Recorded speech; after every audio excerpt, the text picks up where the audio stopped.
Have you ever walked into a room and suddenly felt like the air had changed?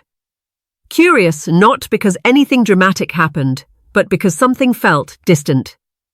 Maybe the conversation stopped a little earlier than usual. Maybe the phone hasn't rung as often lately. Or maybe the visits from family and friends seem shorter than they used to be. If you've ever felt that quiet shift, you're not alone. Many women reach a stage in life where they begin to notice that their world feels a little smaller than it once did. The laughter that once filled the house may come less often. The busy days of raising children, building careers, and caring for others slowly give way to quieter mornings and longer afternoons. And sometimes, in that quiet, a feeling can creep in that many people don't talk about: loneliness. Sighs, but here's something important that rarely gets discussed. Loneliness in our later years isn't always caused by circumstances alone. Sometimes, it grows from small habits that slowly take root over time. Habits we don't even realize we're developing. And the truth is, the Bible has long warned about attitudes and behaviors that can quietly push people away if we're not careful. Today we're going to talk about some of those habits. Not to judge, and certainly not to make anyone feel bad, but to bring awareness. Because once we see these patterns, we can change them. And when we change them, something beautiful happens. We begin to reconnect with the people around us. If you're watching this, chances are you value your relationships deeply. You care about your family. You care about your friends. And you want to live these years with warmth, purpose, and joy. So let's gently explore a few habits that sometimes sneak into our lives as we grow older. The first one may be more common than you think. Sometimes, without realizing it, we begin to speak more negatively than we used to. Life changes as we age. Our bodies slow down. The world moves faster than it once did. Technology changes the way people communicate. Traditions evolve. And it's easy to look around and feel frustrated. You might hear yourself saying things like, "Things just aren't the way they used to be," or "People these days have no respect," or "The world is getting worse every year."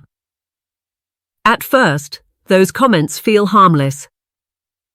They may even feel honest. But over time, constant negativity can quietly drain the energy from conversations. People may still love you, but they begin to brace themselves before talking with you. They may avoid certain topics, shorten visits, or change the subject quickly. Not because they don't care, but because negativity can feel heavy. The Bible speaks gently but clearly about the power of our words. In Proverbs 18 verse 21, it says that life and death are in the power of the tongue. Our words can build people up, or they can weigh them down. Imagine two different grandmothers. One greets her grandchildren with a smile and says, "I'm so glad you're here. Tell me what you've been up to." The other sighs and says, "I don't understand kids these days. Always on those phones." Both may love their family equally, but the feeling they create is very different. One invites connection. The other unintentionally creates distance. This doesn't mean we must pretend life is perfect. It simply means choosing moments of gratitude whenever we can. Noticing small joys. Asking questions instead of offering criticism. A conversation that begins with curiosity often leads to warmth. And that warmth brings people closer. Another habit that sometimes develops quietly over time has to do with how we care for ourselves. There was a time when getting ready for the day felt natural. Choosing clothes, brushing your hair, putting on a favorite necklace, or a little lipstick, It wasn't about impressing anyone. It was simply part of honoring yourself. But as the years pass, some people begin to think, why bother? Maybe you're retired now. Maybe you don't go out as often. Maybe comfort feels more important than appearance. Little by little, routines change. You stay in the same clothes all day. Hair appointments become less frequent. You stop looking in the mirror as often as you once did. It may seem like a small thing, but the way we present ourselves has a powerful effect on how we feel inside. The Bible reminds us that our bodies are temples. Caring for ourselves isn't vanity, it's a form of respect for the life God has given us. And something interesting happens when we make even the smallest effort to care for ourselves. When you put on a clean, well-fitting outfit, you stand a little straighter. When your hair is brushed and your face feels fresh, you feel more awake. When you look in the mirror and recognize yourself again, confidence quietly returns. And others notice that energy too. People are naturally drawn to someone who carries themselves with quiet dignity and care. It doesn't require expensive clothes or elaborate routines. Sometimes it's as simple as starting the morning with a shower, brushing your hair, and choosing something that makes you feel good. Those small acts send a powerful message to your own heart. I still matter. And when you feel that truth inside, others feel it too. Now there's another habit that many of us struggle with as the world continues to change faster than ever before. Size, that habit, is becoming resistant to change. When we were younger, change felt exciting. New music, new technology, new opportunities.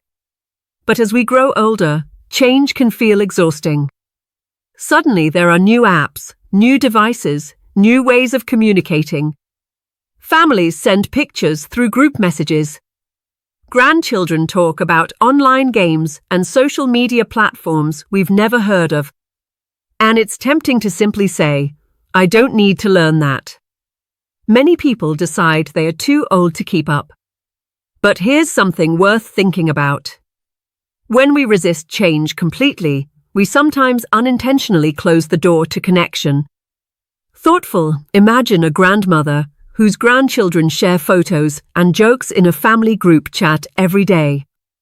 They laugh together, share updates, and stay connected. But she refuses to join because texting feels confusing. Over time, she begins to miss out on those small moments. Not because her family doesn't care, but because the world around her has moved in a new direction. The Bible often encourages wisdom and openness of heart. Proverbs reminds us that those who continue learning grow in understanding. Learning something new doesn't mean you must become an expert. It simply means being willing to try. Letting your granddaughter show you how to send a text. Asking your grandson to explain a game he enjoys.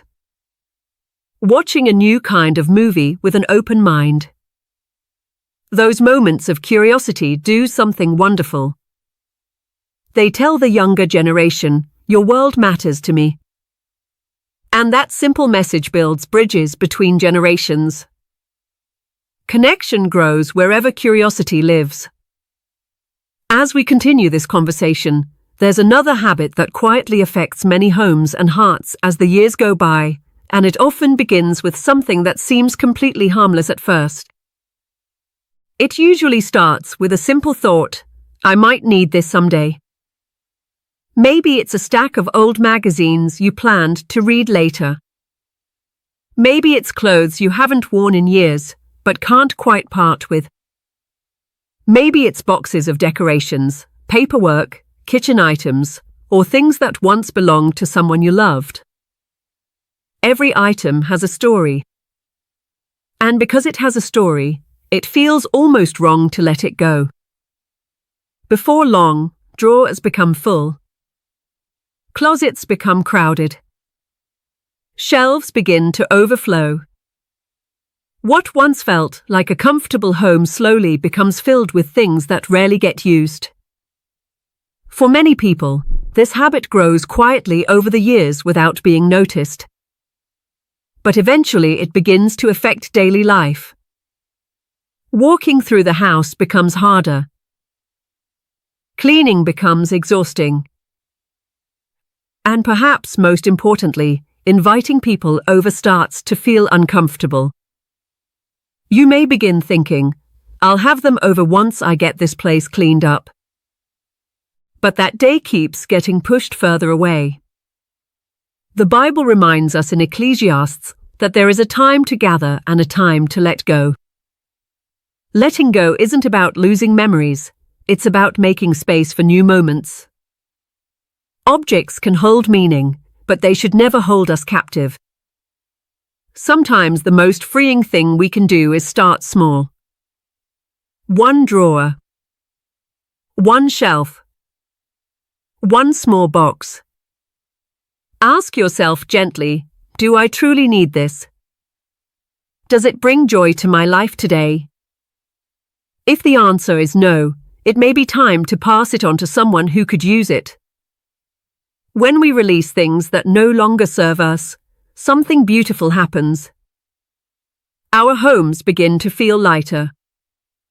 Our minds begin to feel clearer. And suddenly, the thought of inviting someone over for coffee doesn't feel stressful anymore. It feels welcoming again. But there is another habit that can quietly push people away, and it often appears during the most ordinary moments of the day. It's losing patience with others. Life moves at a different pace as we age. Some of us prefer things done quickly, efficiently, the way we've always done them. But the world around us doesn't always move at that same rhythm. Maybe you're standing in a grocery store line and the cashier seems slow. Maybe a young driver hesitates at a stoplight. Maybe a server in a restaurant forgets something simple. In those moments, irritation can rise faster than we expect. A sigh.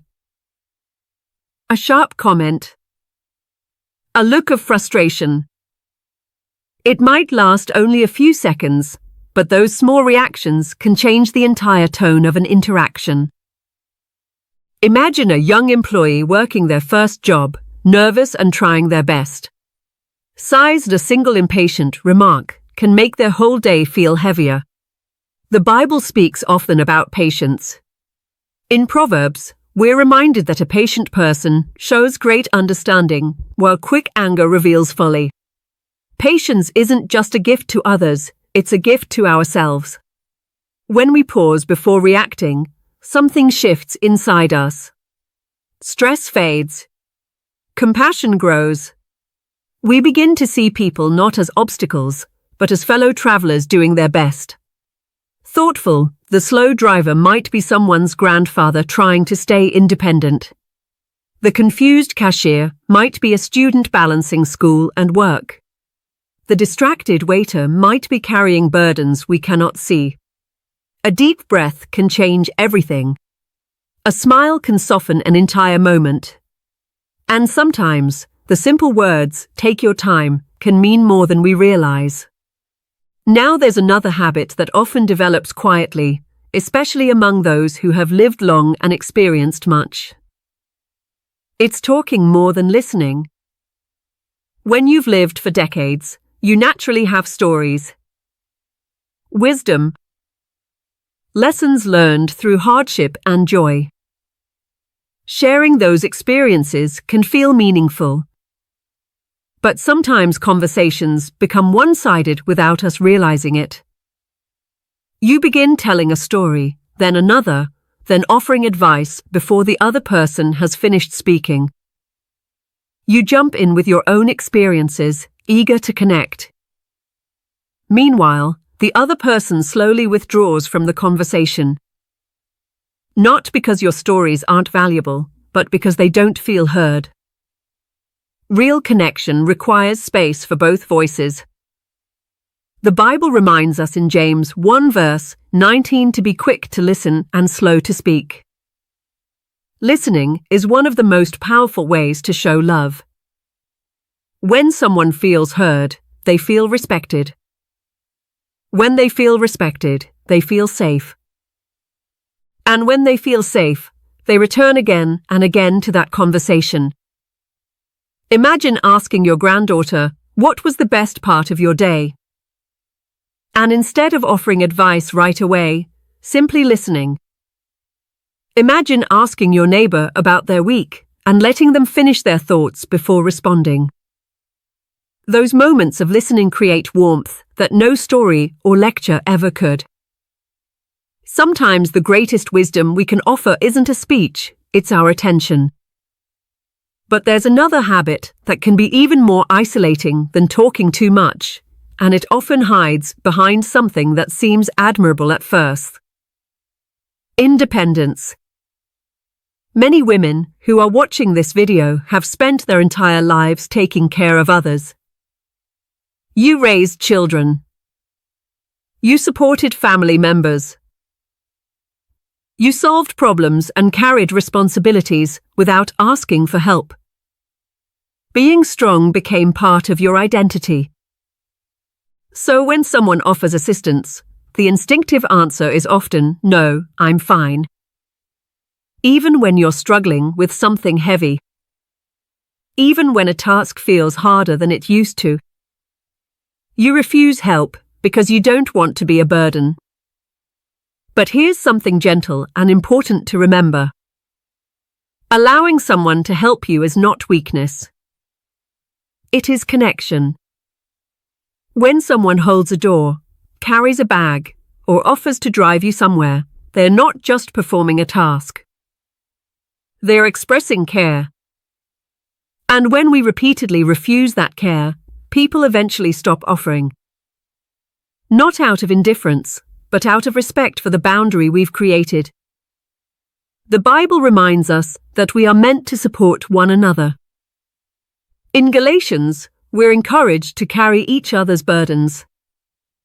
That means giving help when we can, but also accepting it when it's offered. Letting someone help you doesn't diminish your independence. It strengthens your relationships.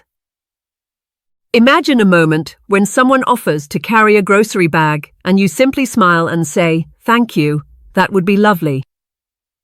In that simple exchange, two people feel valued. Connection grows in the smallest acts of kindness. And sometimes the courage to say yes opens doors that pride quietly keeps closed. As we continue reflecting on these habits, there's another pattern that affects many people later in life.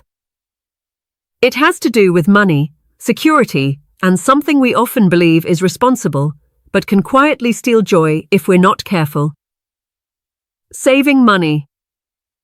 For most women in this generation, being careful with money was not just a habit, it was a virtue. You learned how to stretch a dollar. You saved for your children's education. You clipped coupons, avoided unnecessary spending, and made sure the household stayed financially secure. That kind of wisdom deserves respect. But sometimes a good habit can quietly turn into something else. After decades of careful saving, some people reach a stage where they continue holding on to every dollar, even when they no longer need to. Opportunities for joy come along, but the first instinct is always to say no.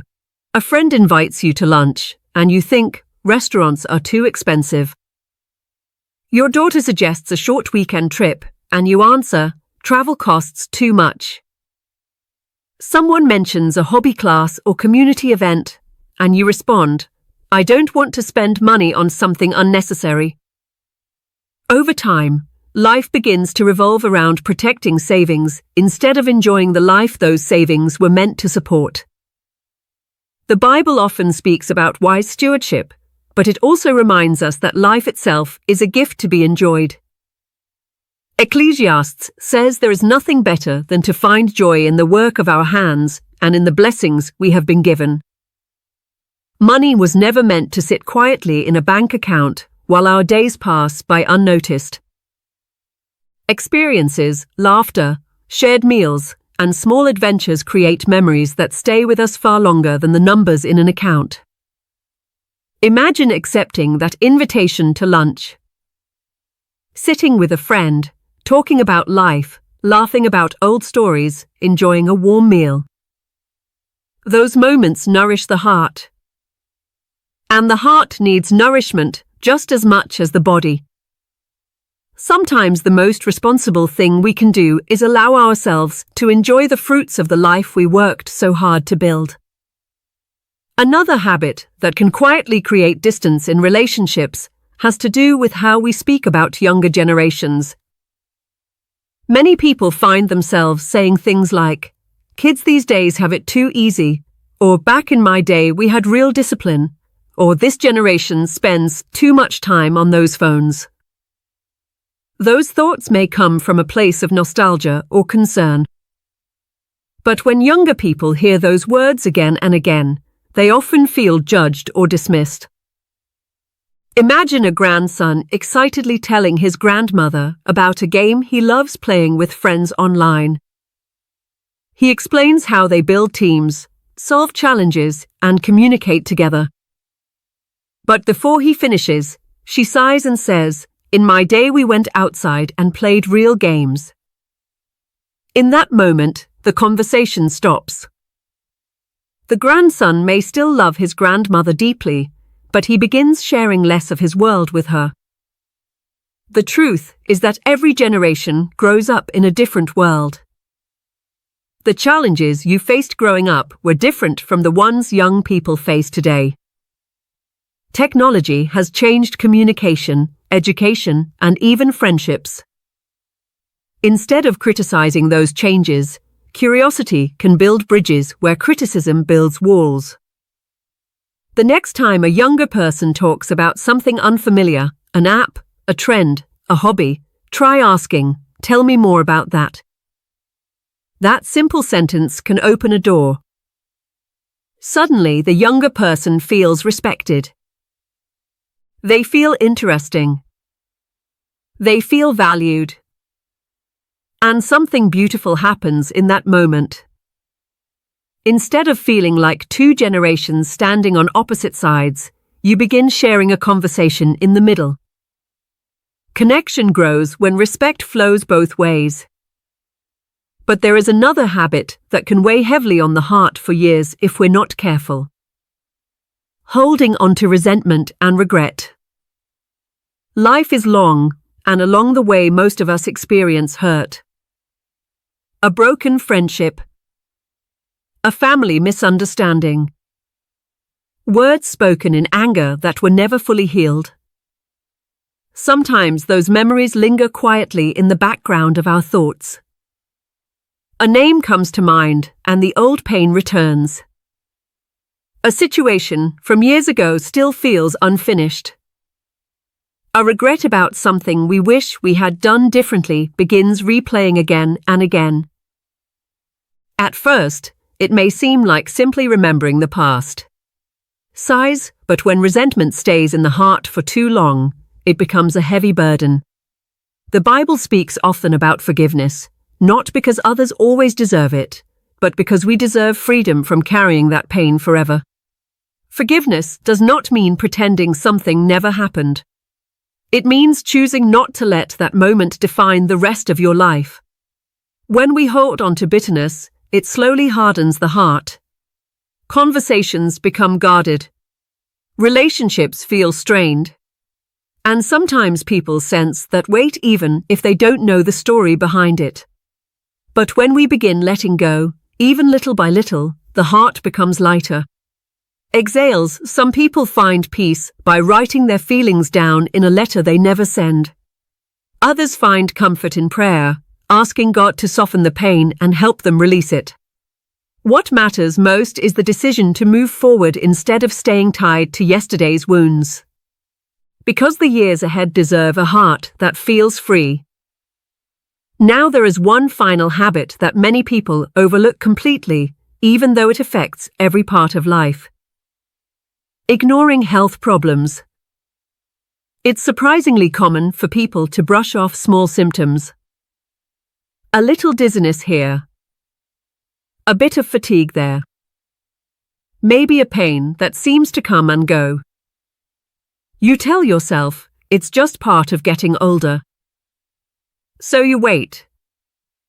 Weeks turn into months. Sometimes years. But our bodies are wonderfully designed to send signals when something needs attention. Those signals are not inconveniences, they are messages. The Bible reminds us that our bodies are temples. Caring for them is a form of honoring the life God has given us. Scheduling a checkup. Drinking enough water. Moving our bodies with gentle exercise. Eating nourishing food. These simple actions are acts of respect for ourselves. And when we take care of our health, we gain something priceless. Energy. Energy to visit friends. Energy to play with grandchildren. Energy to wake up each morning with purpose.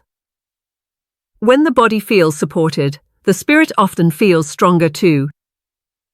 As you reflect on these habits, something important becomes clear. None of them are permanent. Every single one can change. If you notice moments of negativity, you can begin choosing gratitude. If you've stopped caring for yourself the way you once did, you can start again tomorrow morning. If you've resisted new things, you can allow curiosity to open a door. If your home feels crowded with old belongings, you can begin clearing space one small step at a time. If patience has grown thin, you can pause and breathe before speaking. If conversations have become one-sided, you can begin listening more deeply. If pride has kept you from accepting help, you can welcome the kindness of others. If saving money has overshadowed joy, you can allow yourself new experiences. If generational differences have created distance, you can choose curiosity instead of criticism. If old resentments linger in the heart, you can begin the gentle process of forgiveness. And if your body has been asking for care, you can begin honoring those signals today. The beautiful truth is that it is never too late to change direction. Every day offers a new beginning. And the relationships in your life, your family, your friends, your community, are waiting to feel the warmth of your presence again. If something in this conversation spoke to your heart today, you're not alone. Many women discover these lessons later in life and realize that even small changes can bring incredible peace and connection. I'd love to hear from you. Which of these habits do you think is the most common? Have you noticed any of them in your own life or in someone you know? Share your thoughts in the comments below. Your experience might encourage someone else who is walking a similar path. And if you found this message helpful, please take a moment to like the video and subscribe to the channel Elderly Faith Journey for more conversations about faith, wisdom, and living with purpose in the later seasons of life. Thank you for spending this time together today. Remember, growing older doesn't mean growing lonelier. With faith, kindness, and a willing heart, these years can become some of the most meaningful and connected years of your life. Here's to embracing each day with grace, gratitude, and the quiet joy of knowing that your story is still unfolding.